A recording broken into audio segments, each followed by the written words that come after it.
No último vídeo que eu fiz aqui para vocês, eu falei, né, sobre um tipo de personalidade de homem, de filho, que no geral, né, ele não é o ideal. Então, os pais, eles não têm muito orgulho, né, por conta da cultura, da lavagem de informação e de toda a manipulação que existe na nossa cultura, faz com que os pais não enxerguem esse filho como com bons olhos, como se ele tivesse faltando alguma coisa. E hoje eu gostaria de também inverter um pouco o olhar para olhar do filho para com o pai. Então desse filho menino para com esse pai, esse homem, né, que está ali como referência dele. E o objetivo de hoje vai ser contar uma história muito particular, muito pessoal, para a gente poder fazer essa reflexão de como a gente pode honrar o nosso pai. Hoje, especialmente, é uma data muito importante e significativa para mim, porque hoje, né, é a data de nascimento do meu pai. Meu pai já desencarnou, meu pai desencarnou em 2017, e hoje é a data de nascimento dele, né, que no caso seria o aniversário dele. E foi uma data um pouco forte assim para mim, porque ele estaria fazendo 67 anos. 67 anos hoje. E me trouxe, né, essa data ela me trouxe a pensar sobre algumas coisas. E é interessante que, assim, pra gente pensar então, me peguei aqui emocionalmente, por isso que eu dei essa travadinha. Mas já pra gente começar a falar sobre o assunto de hoje, o que acontece, né? É, a gente, muitas vezes, não percebe que a gente não está conseguindo honrar o sofrimento dos nossos ancestrais.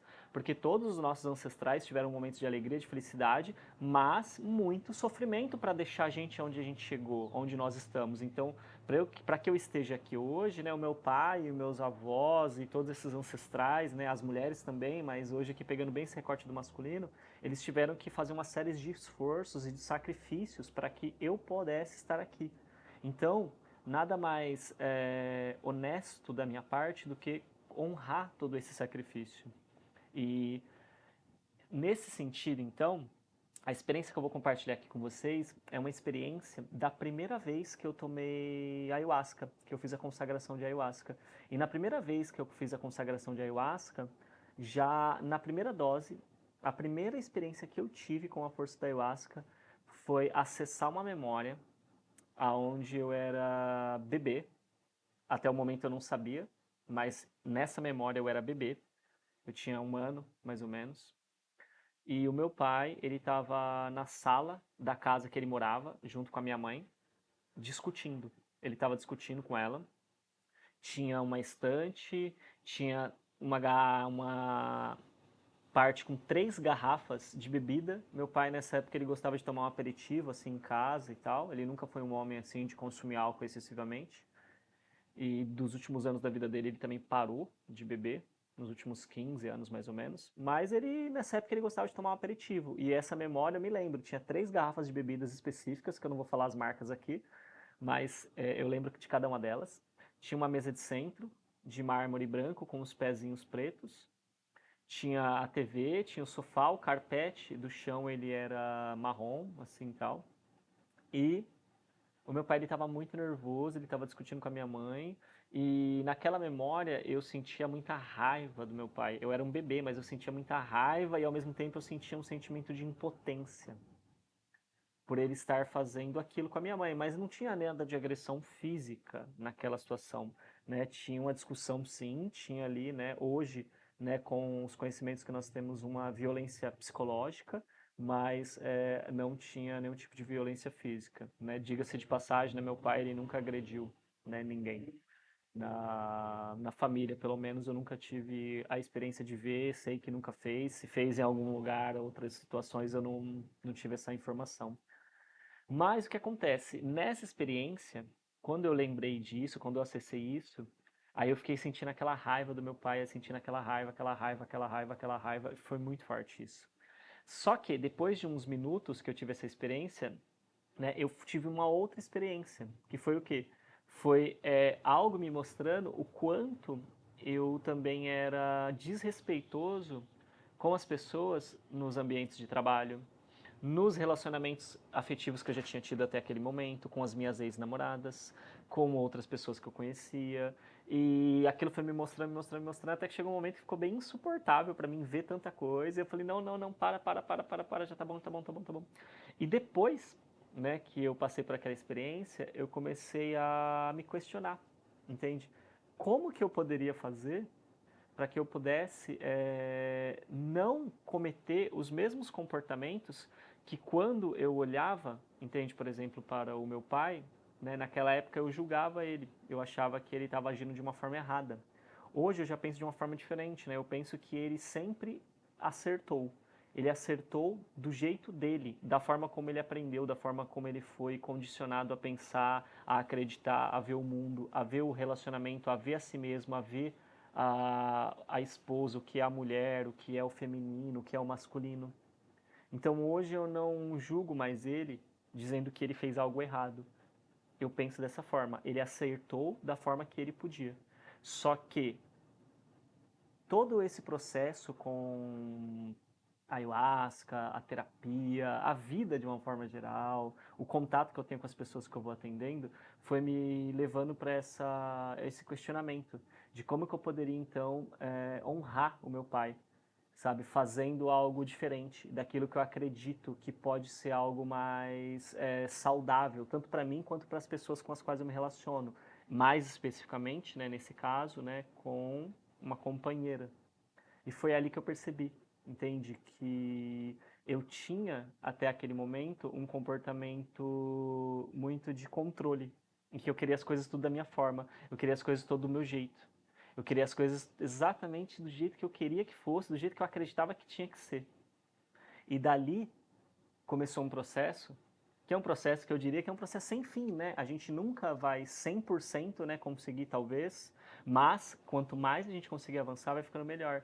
E desse período para cá, que é o período de 2018 para cá, esse é um trabalho que eu vim buscando, tentando trazer para minha vida, para tentar então fazer algo diferente, fazer algo que possa, que o meu pai possa, né, olhar da onde ele estiver e perceber que assim que eu não tô julgando ele, mas eu tô tentando me esforçar para fazer de uma forma que respeite mais a outra pessoa que está ao meu lado. E a gente precisa pensar sobre isso, sabe? O que, que será que a gente olha, que a gente enxerga nos nossos pais e que a gente julga que eles fazem errado? O que, que será que é que está acontecendo aí com você, por exemplo, que tem o seu pai, que está olhando para ele, ou está lembrando dele, e está lembrando talvez de algum erro, né? Entende? Entre aspas, que ele cometeu, e como eu disse, ele acertou do jeito que ele sabia, da maneira dele. E como que você pode, por exemplo, honrar, entende, o seu pai, honrar o seu ancestral na masculinidade, pegando esse padrão de comportamento que você acredita que deveria ter sido de uma forma diferente e você reconhecendo isso em você, porque quando a gente cresce em uma casa que acontecia algo, mesmo que seja algo que a gente não goste, é muito provável, a probabilidade é muito alta, é muito grande, de que nós tenhamos esse mesmo padrão de comportamento na nossa sombra. O que seria a nossa sombra? Sombra não é algo ruim, sombra só é tudo aquilo que eu não percebo sobre eu mesmo. Então tem certos comportamentos, padrões de pensamentos, de sentimentos, de ações que nós temos que a gente não percebe que a gente faz. E a gente precisa de algumas pessoas que são pessoas confiáveis, que querem a gente bem, para nos ajudar a ir nos dando feedback, de falando, ó, você repetiu aquilo, você fez aquilo novamente, você de novo agiu daquela forma, você de novo falou daquele jeito, você de novo usou aquele tom de voz, você de novo usou aquela expressão. Porque aí com o tempo, né, a gente vai identificando aonde que isso realmente mais aparece e, claro, quais são os principais sentimentos que existem dentro de nós para que a gente faça isso, né? Porque, por exemplo, no meu caso, né, essa questão, por exemplo, do controle, ela envolve totalmente o quê? Uma questão de insegurança.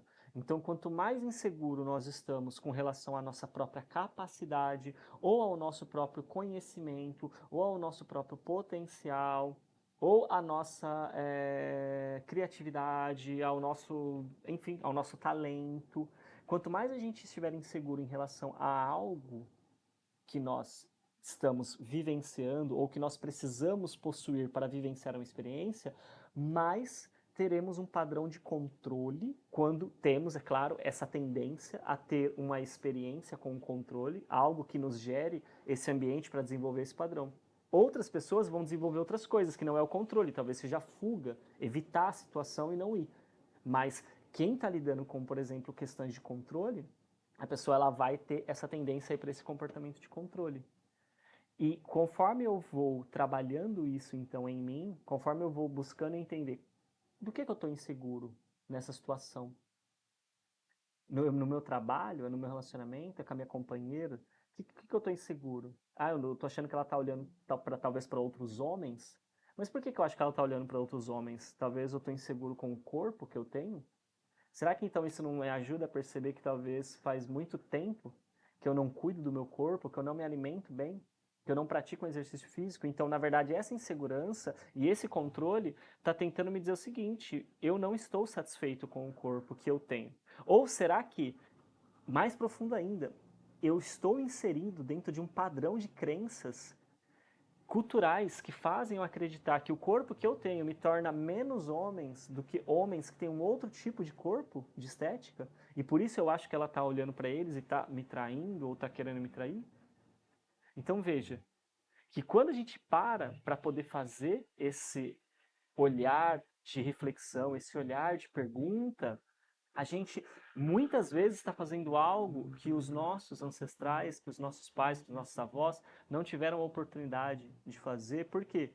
Porque eles não tiveram a informação chegando até eles, que isso poderia estar acontecendo, que esse sentimento de querer controlar talvez seja algo que você está não gostando em você, talvez esteja te expressando alguma dificuldade que você tem, que você não sabe lidar, e que você então está tentando controlar a situação para que não seja exposta a sua inabilidade com determinado assunto, com determinado comportamento, situação. Então, quando a gente faz esse olhar, quando a gente faz esse momento de parar, de perguntar, cara, o que é que eu estou fazendo? Por que eu estou agindo assim? A gente começa a querer ler um livro, a querer escutar um podcast, então, sobre controle, entende, sobre insegurança masculina, ou a gente vai querer assistir um filme, assistir um vídeo, e daí vai começar um caminho, um trajeto, uma jornada, entende? Assim, o seu caminho não é igual ao meu exatamente, entende? O do seu amigo, do seu primo, do seu avô, do seu tio, de ninguém é igual. Tem coisas em comum, tem coisas em comum, mas só que tem tantas coisas que são tão únicas que assim, não dá, entende, para dizer para você exatamente, né, qual é o seu próximo passo. Mas só que se você parar para olhar para a sua tentativa de controlar a situação, para a sua tentativa de querer que tudo seja da sua maneira, você já vai começar daí ter primeiros insights e primeiras reflexões que vão começar a te dar um caminho um pouquinho melhor. E no meu caso, entende? Isso vem me ajudado, porque assim, eu ainda tenho que melhorar bastante, com certeza. Sou um ser humano, sabe? Eu não sou de longe alguém que é perfeito e tal. Muito pelo contrário, sou extremamente, né, imperfeito, né? Tô todo dia aprendendo algo novo.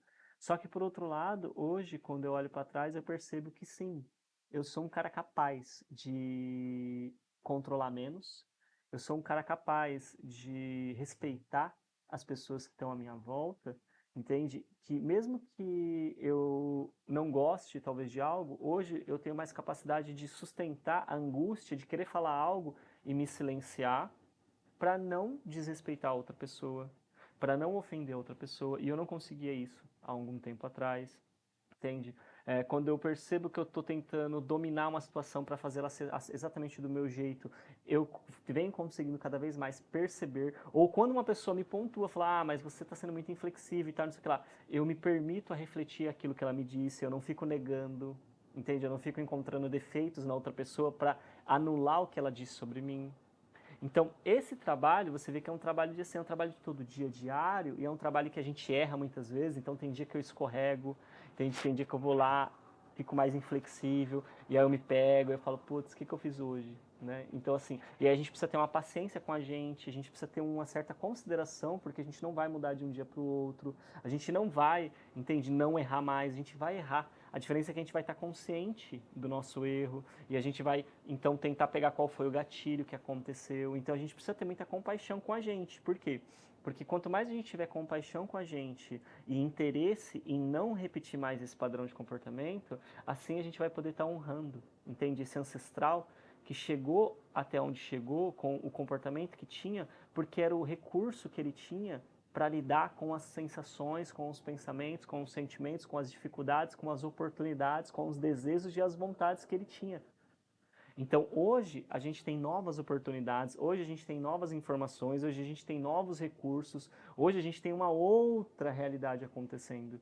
E ao a gente se esforçar então para fazer esse processo na gente de transformação, com paciência, com compaixão, é uma maravilhosa maneira de honrar esses ancestrais. Então, eu espero, né, que você saia daqui hoje se perguntando qual é o comportamento que o seu pai tinha, que você não gostava e que talvez você hoje está repetindo. E para refletir se você não está repetindo esse comportamento. Pega seus melhores amigos, pessoas íntimas que você confia, pergunta para essas pessoas aonde, em quais situações, quais momentos você pode estar repetindo esse comportamento. Se o primeiro comportamento que você trouxe não está presente na sua expressão de vida, de ser, meus parabéns, já te parabenizo de cara. Só que aí faz o quê? Pega outro, e vai pegando todos aqueles que você não concordava e vai trazendo para você lapidar esse processo em você. Porque ao você fazer isso, você vai estar literalmente dando muito orgulho, sabe? Para essa pessoa, né, que veio aqui e batalhou e desbravou um mundo para preparar um território para que você pudesse chegar aqui hoje e ser um homem adulto com a oportunidade de dar mais esse passo na sua evolução e, novamente, né, honrando seu pai, honrando seus avós, seus bisavós, seus tatavós, para que a nossa energia masculina cada vez mais, né, ela possa somar na vida de todos os homens e, é claro, de todas as mulheres desse mundão que a gente está aqui. Então, hoje, em memória ao meu pai, David Fernandes da Silva, mais conhecido como seu Davi, eu agradeço, eu honro a memória do meu pai, eu agradeço e honro tudo que ele me ensinou e hoje com a consciência de que ele não errou. Ele acertou em tudo que ele acertou da forma que ele sabia. Muito obrigado, pai. Te amo muito. É isso. Até a próxima, galera.